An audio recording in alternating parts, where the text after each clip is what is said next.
So those of you who are familiar with this, which I think most of you are, and especially those who have done blind faith before, will be. This is the first time we've actually got an international group for a blind faith dispensed and partnered tasting. So there are some guys from South Africa on the call who have had packs in South Africa. Alex, the owner of Museum Wines, flew back there just over 2 weeks ago, or just under 2 weeks ago, and put 10 packs in the hold of the plane. So Ian Nordier is on the call, Gerard Holden is on the call. We may be expecting Miles Mossop as well. The guys at Brookdale also had a couple of packs, and Christian from Uvamira had a pack. So you might get a couple more winemakers dropping in on us over the next few minutes. There's Migo. Let me go in. So recording in progress.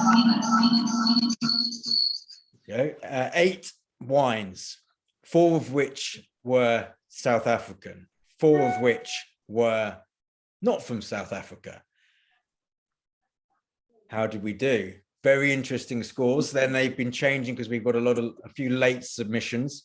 So it's going to be very interesting to reveal that, which we'll do very shortly. I'm going to share my screen and show you a visualization that Robbie at Blind Faith has set up for us. So as you all know, 4 of the wines are over £100 a bottle. If you were to buy a bottle of each, it would cost you £795. Now, what we didn't tell you, because we didn't want people going through the website trying to narrow down, because we don't have many wines at this price, is that one of the wines costs almost £295, or exactly £295 to be precise. So if you were to buy the whole pack and one bottle of each, and they cost you £795, that means one bottle of that is £295. So an extraordinarily expensive bottle, and it explains why the pack for 500, I think it's 568 ml of wine, less than a bottle, 2/3 of a bottle, costs 99 quid. So without further ado, I think we've got enough participants on. Brace myself with some of my favorite Chilean red wine. It's not Chilean red wine. South African. Right, so I'm going to share my screen. Oh, what's happening? There you go. Share desktop. There we go. Can everyone see my screen? Just shout if you can't. Yes. Yeah, cool, perfect. Yep. So this is the first wine number 1, which is white wine. We know all the white wines were Chardonnay. Someone didn't get the memo, Ian Nordier. Blanc. It looks like John Dimbleby didn't get the memo, but he did, because all his other guesses were in line with the tasting, but not a lot of Chardonnay grown in Galicia, and none grown by Pathos Senior, and they only make Albarino. So that was a bold guess. We've also got a call for Moselle Chardonnay. I'm not sure if there's much of that around either, but you can see the wine from all the aggregated scores. It's got a 7.47 out of 10, which is not embarrassing. Quite a few calls for South Africa, definitely more than anywhere else. 3 for France. So let's find out what it is. Dun, dun. So this is Lakaya Chardonnay from Franschhoek. This is a new project by Clayton Rebo and Craig McNaught, who are the winemakers at Morrison and Stony Brook, respectively. So they are both employed, Craig by his father and Clayton by his boss, Richard Friedman, and they have sort of a direction of how they should make their wine and what Morrison should taste like, what Stony Brook should taste like. And this is essentially a project that they've been talking about doing for a very long time, and finally have gotten around to do it, where they can sort of make the wine that they want to make. So this is 100% Chardonnay. It's from Franschhoek. It's from the same vineyard on Morrison. They get the Chardonnay to make Mercator, which is a sort of full fat, new oak, mallow Chardonnay. Whereas this is the complete opposite. No mallow, no new oak, no oak at all, amphora aging, and actually aged under olive oil as well, which is a technique Clayton learned in Italy. And it just stops any air getting to it whatsoever. And they've sort of pulled back the layer of olive oil to punch down and get everything moving. So it is aged on its skins as well. So technically, it's actually an orange wine and natural. But what you have noticed from the color and the taste and the smell is that it's almost anything but orange, or the traditional sense of natural, because it's nice and you can drink it. And as we can see from the scores, it's got a few 9s, few 8s, and all the rest is 7s. So high scores across the board for Locaia. So moving on. So wine number 2. So the reason we chose the next wine, which does have a slightly higher score at 7.71, was it is made in a very similar style. It is technically natural. This is the Morrison, sorry, not Morrison, Locaia wine is 2020, brand spanking new. This wine number 2 is 2016. So you may have got a little bit more development on it. So where are we for country? Where are people guessing? A few South Africa, not as many as before, because most people went South Africa on the first one. But then we've got an even spread. We've got a couple in France. We've got America. Gerard Holden says New World, California. Just so you do know, Gerard, California is in America, for future reference. Yeah, France. New World. Pardon? New World. Yeah, but you've said New World region, California. What? There's only one California that I know of, and it's in America. Yeah, it's still quite a big region. Well, shall we find out where it's I was hedging my bets. Oh, yeah. So someone actually called this wine correctly, but for Locaia. So this is Tara from the Atacama Valley. David Ludlow called this for Locaia. Maybe he got them the wrong way round on the submission. But it's Vino Vintasquero, the Atacama Desert 2016 vineyard. Basically the most hostile place on the planet to try and grow anything. There's a great story behind this wine, and there's as well as a Chardonnay, there's a Pinot Noir and a Syrah within the range. And when they were trying to plant it, they were trying to plant it with grafted rootstock, which had a lovely life in Colchagua or somewhere like that elsewhere in Chile. They planted it and it died because it wasn't used to the hostile environment. So they actually, instead of using grafted rootstock, they planted new vines, which, having not known any better, got on with it and survived. It's very small production. Under 600 bottles of this wine, I believe, was produced in 2016. So it is more expensive, £45 compared to Locaia, which is 30. But it's not 1.5 times scored better. It's only just shaded it. And so, I'm not sure your average scoring is correct. You've got 2 9s, everything else is 8 and 1 7, and you've got an average score of 7.71. Doesn't sound right. It's all done on a spreadsheet, Gerald. It's nothing to do with me. We'll have to take that up with Robbie Priddle. You need to talk to the back office stuff. Talk to the tech department. Is that everybody though? There may be other people who are not shown on here. Is that right?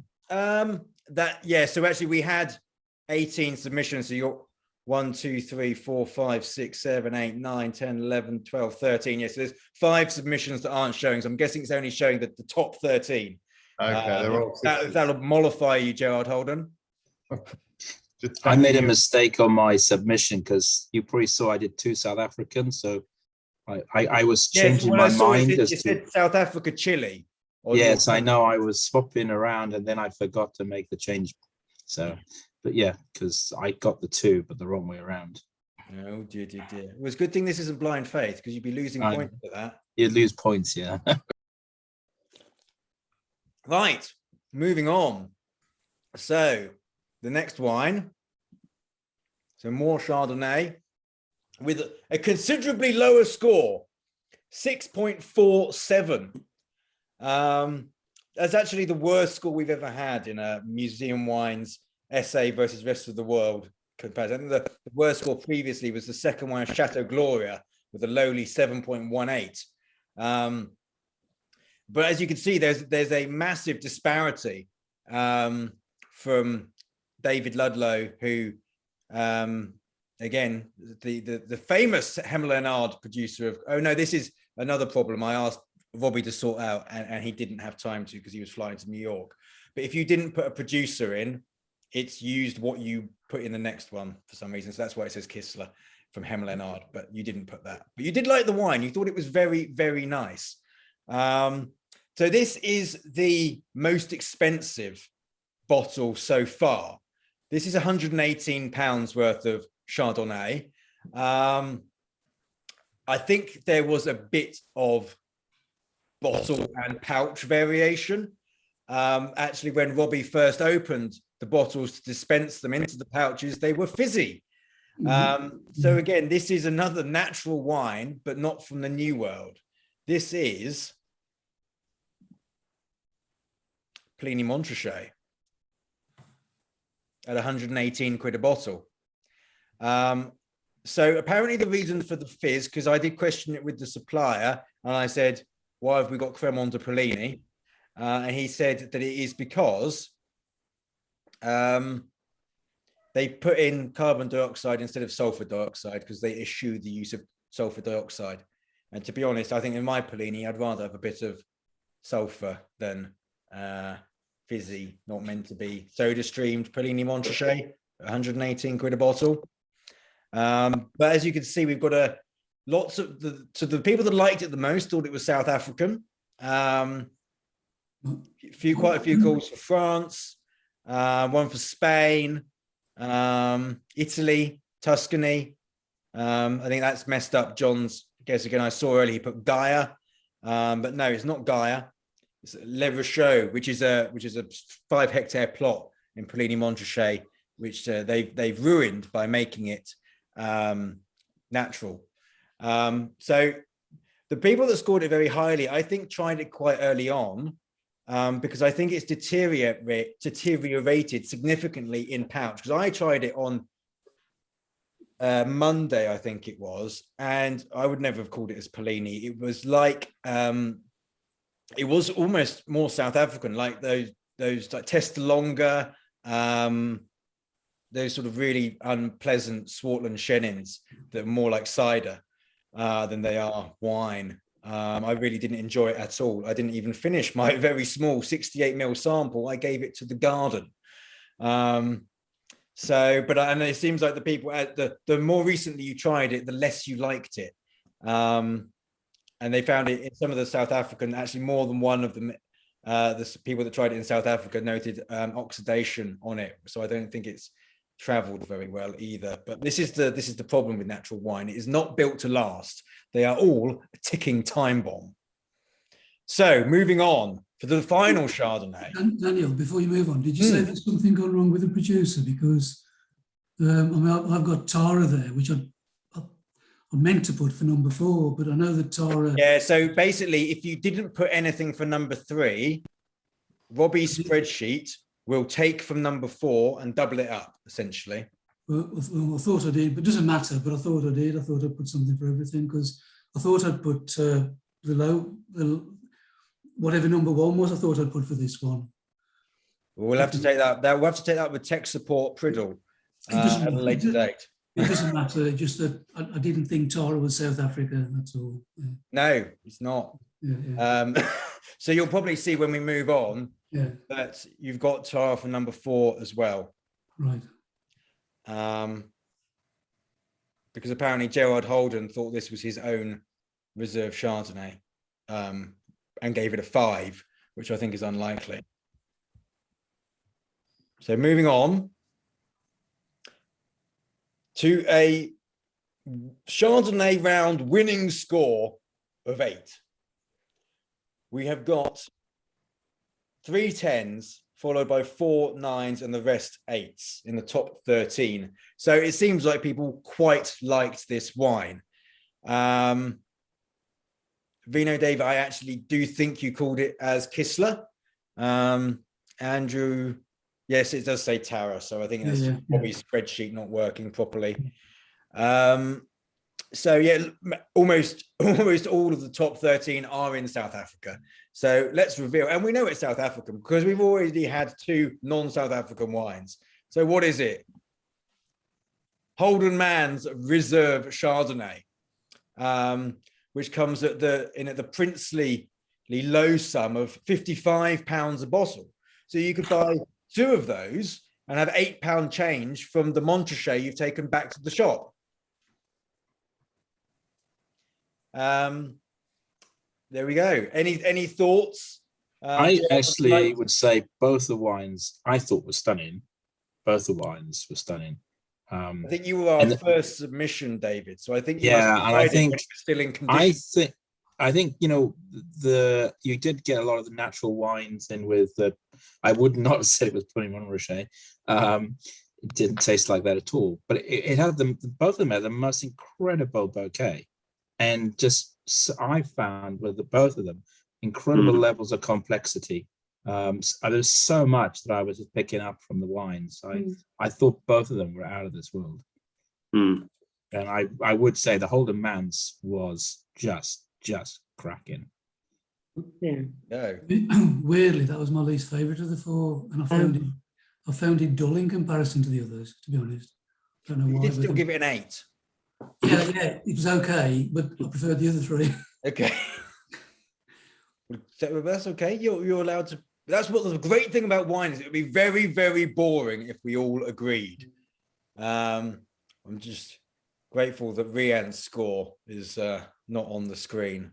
I think looking at my notes, Daniel, we couldn't decide whether it's French or South African. We kept going between the 2. It was initially it was the Montrachet. We had Montrachet for the South African one. Weirdly, I think maybe our taste buds had just got confused, but they were both beautiful wines, as you say. Yes. Well, do you know what, Chris? At the end of the call, I'm going to send out an email which has a link to all of the wines. So if anyone wants to have a look at them online, buy some. You'll see on the Holden Man's on the product page the description, which I wrote years ago. It is something along the lines of put this in a blind tasting amongst Meursault and Montrachet, and it will go all Judgment of Paris on them. Yeah.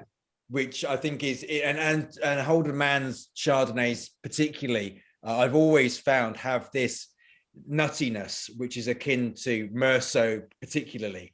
I think that's probably why it did confuse your taste buds, because it is a Burgundy bothering wine. If you like that style of Côte d'Or wine. So moving on. So South Africa comfortably in the lead with the 8 out of 10 for the Holden Man Chardonnay. So if you're looking at this as a Lacaille against Tara, and then Holden Man's against the Polini, it's what 1 for 1 in terms of South Africa versus the rest of the world, or we can look at it as, and we could also look at it as Holden Man's has comfortably won the white round, as it did the red round in the last competition with the Reserve Cabernet Franc. So you clever people obviously are enjoying the wines of Holden Man's. So our first red wine. Oh no, that's all right. That doesn't matter. That's fine. This is just a summary. I thought I'd gone wrong there. So yeah, there we have it. Rubbish Polini. No one liked that. Well, some people liked it, but other people liked it so little that it's brought the score down. very close between the Tower and the Lucaya. I think, to be honest, trying the Lucaya in 4 years when it's got the same level of development as the Tower, and there's a really good testament to the Tower as a natural made wine made properly. It's 6 years old, 6 years from the vintage. It's still in good nick, so it can be done, but very rarely. Right, red wine, come on. So 7.65 for the first red wine, respectable. Doesn't look like it's going to be winning anything, I don't think, from what we've already seen. But this is our second £100 wine of the night. So where is it from? Almost an even split: South Africa, US, 1 Argentina, 3 in France. Let's not dilly-dally. It is an American wine. It's over £100 a bottle. Silver Oak from Alex. So this is Alexander Valley. Silver Oak, £109 a bottle. 7.65.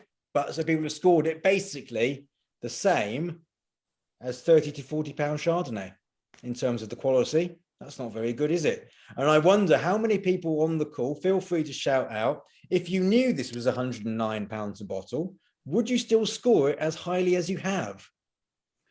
Ian saying no. Yeah, it was my favorite. Yes, it was my favorite. Yeah. I really liked it. Okay, that's fine. You're allowed to still like it. Daniel, we had this, I don't score with price in mind. I just score. Okay. Daniel, we had this as best in show. Wow, there we go. Just the nose. Beautiful. Okay, so moving on. So the next wine we're going to look at. So this is so Bordeaux blend technically, but it's 95% Cabernet Sauvignon, which is why it's labeled just as Cabernet Sauvignon. The remaining 5% is like all the other grapes you would get in or around Bordeaux. There's like 0.5% of Petit Verdot and 0.5% of Malbec, because that makes a huge difference. Then slather it all in New Oak. So next wine, 8.12. We've got a new leader. So overwhelmingly South African, 1 US, 1 Tuscan, another US. So this wine, we're going to get on and reveal it quite quickly, costs a third of the Silver Oak. This is £34.99. Start Condé, 3 Pines Cabernet Sauvignon. I've only had 5 bottles. You've only had 5 bottles. Yeah, and I still didn't identify it. I mean, you've got almost the region. It is Jonkershoek, which is the sub-appellation of Stellenbosch, but Stellenbosch would be accepted. So you get that. Not Raats. The only Raats. Which one were you thinking of? The Compostela. It was a guess. Okay. So yeah. Tastes a lot more expensive than 30 odd pounds, I tell you. Yes. So this is the owner, Jose Conde, is from Minnesota. And when they show this wine in America and they tell the Americans it's $50, they're like, no, no, it's not. Yeah, it's a phenomenal wine. It's single vineyard. They only make 3,500 bottles a year. So tiny production. We've got 24 bottles of this vintage left. The 2018 is on the way. We get an allocation 480 bottles of the 2018. So just about 15% of what they make. And that's on its way. Well, it's not on its way. It should have been on its way weeks ago, but getting a shipping container in South Africa at the moment is like getting hen's teeth. It's ridiculous. If anyone's got one, Ian, any shipping containers going? Gerard, someone, anyone? Soon. Okay. Someone's given this 8.5. I didn't even know you could do that. There we go. learning something every minute. So there we have it. It's outscored its more illustrious partner or competitor. The reason I wanted to put these two side by side is because they're from the same vintage. They're both 2017. They've both got an awful lot of new French oak, 70% new French oak on both of them, which is a huge amount. Much better integrated in the Start Condé, I think. You get a lot more of the vanilla on the silver oak, which I think is probably intentional, because I think the American palate, and probably their export market as well, would demand that. Someone actually called silver oak for this, but it's not. Start Condé, 3 pines. So let's move on to wine number 7. 8.29, come on. So there we go. Very brief at the top of the table there, Start Condé. And this is our third north of £100 a bottle wine of the evening. So we've already had 3 South Africans and 3 from somewhere else. So that means we know the next one and the one after, one's got to be South African, one's got to be from somewhere else. They're both over £100 a bottle. So one of the South African wines included is over £100 a bottle. Is it this one that scored 8.29? Let's find out. I mean, it seems like you all think so. Well, of those 13 ratings, 1 in France, 1 Italy, the rest South Africa. And we do have a correct producer call for Uvamira OTV. Chris and Lazanne, well done. You called the producer. This is the wine I've tried to sell you in the past. So OTV is Uvamira's flagship red wine. It's £120 a bottle. And it sounds like most people agree that it's worth that.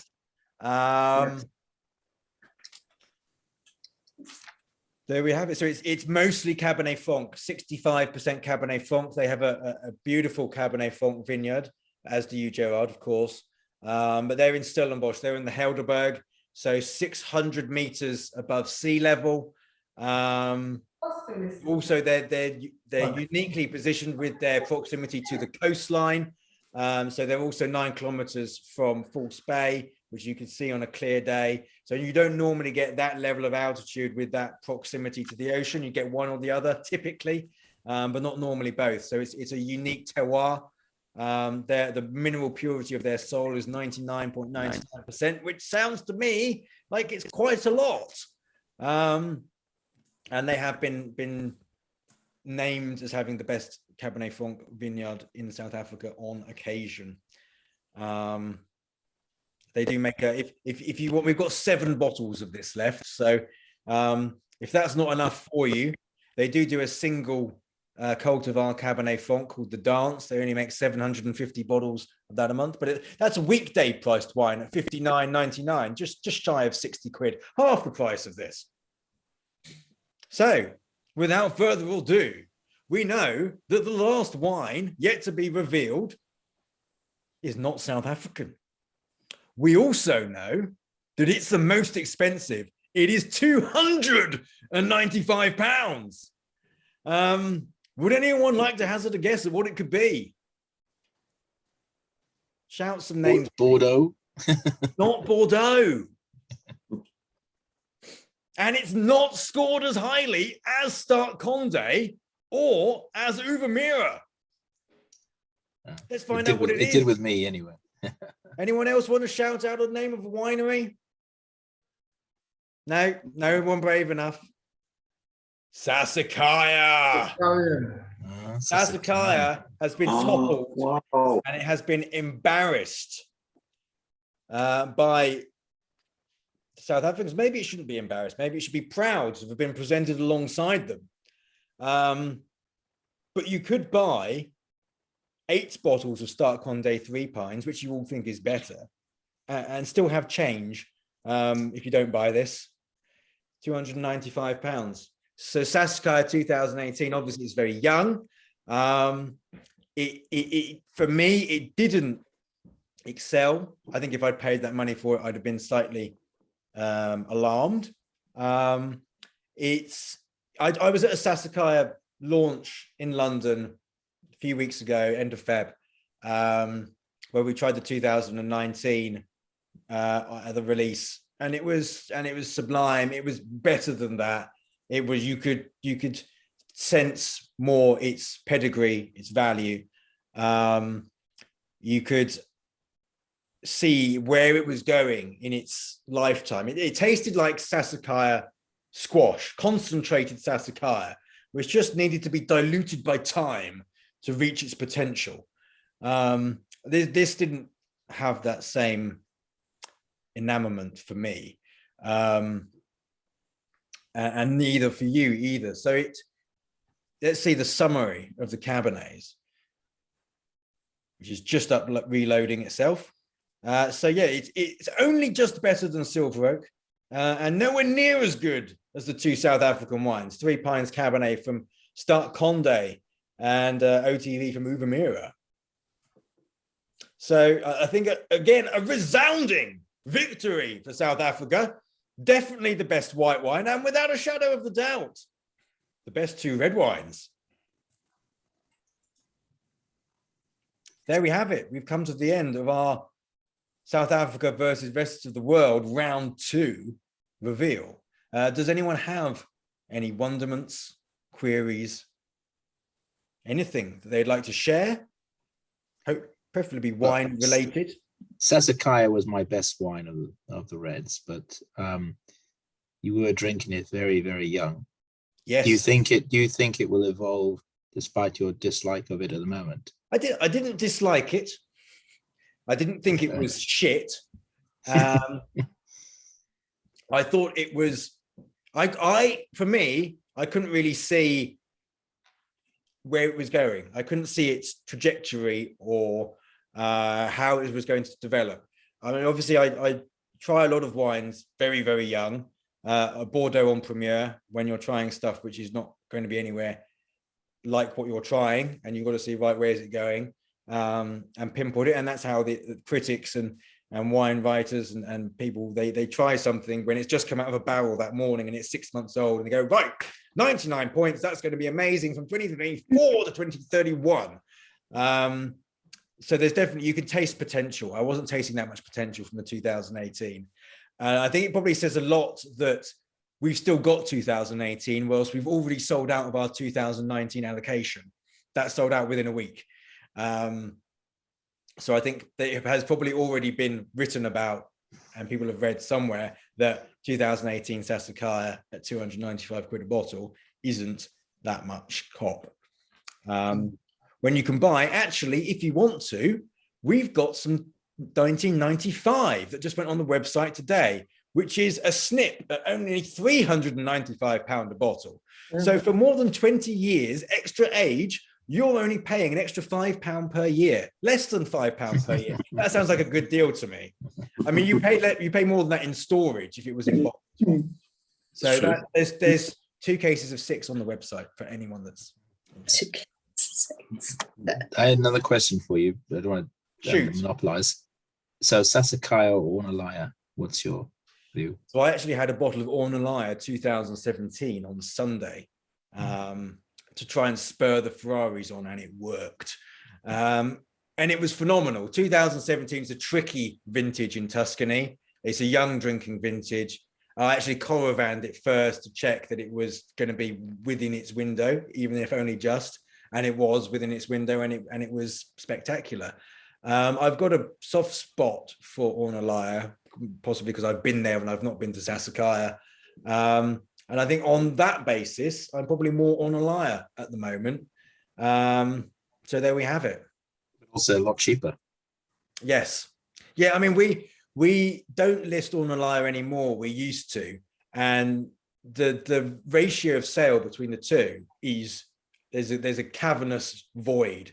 We would sell a few dozen Ornellaia a year compared to a few 100 bottles of Sassicaia. Sassicaia just flies, organic demand, lots of footballers. There's obviously a appreciation of it amongst the footballing community, because you see a lot of famous names come up on our e-commerce orders, going up to Manchester and Surrey and all those sorts of places where footballers live. Well, not Manchester, Chester. They play in Manchester, but they live in Chester. There we go. We don't want to talk about football. It's rubbish. Any other wine queries? No? Okay. Well, I think that was brisk. A brisk 37 minutes. I'm very pleased. You're very, very pleased. You've drunk some lovely wine. And I think it's time for us all to go away and drink some more lovely wine, because it's Thursday. Brilliant. Nice. Thank you. Thank you.